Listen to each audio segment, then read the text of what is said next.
you became a sex therapist, and then you decided to go back to school to become a psychiatrist. So let's talk about that journey.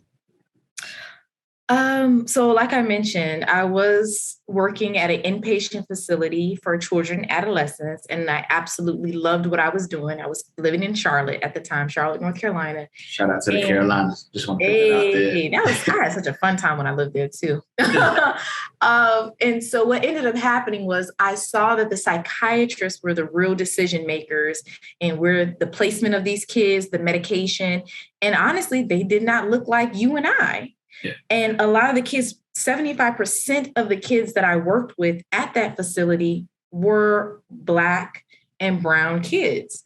And so a lot of the times I would argue with the psychiatrist and be like, well, no, these are the side effects that they were telling me. And I'm very passionate about my community and my people. So I don't care who it is, And so the psychiatrists, they respected it because I was coming with facts. And they were like, you know what? Why don't you just become a psychiatrist? Because you are so passionate about mental health. You love these kids. You love what you're doing. But as a clinician, as a master level clinician, you're not going to have a lot of say so. So you're going to have to go to the next step and become a psychologist or psychiatrist. And I'm going to be honest, I was like, medical school ain't for me. I don't know if I'm going to make it through that. But I already had taken some courses. So I went ahead and took prerequisites that I needed. And I applied just really on a whim because I was like, okay, I'm all about at least try. And if you don't succeed, try again if that's what you really want. But I feel like you said what? No. Oh yeah, that is a song. Hey, I heard you. Okay, but it's true. Like if you don't at least try, you're going to a lot of times regret that you wouldn't even at least give 100%.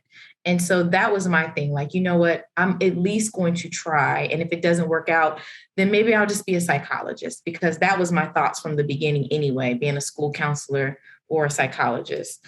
But I just wanted to be able to make decisions. And so I went to medical school. I went to medical school, became a psychiatrist, graduated in 2018.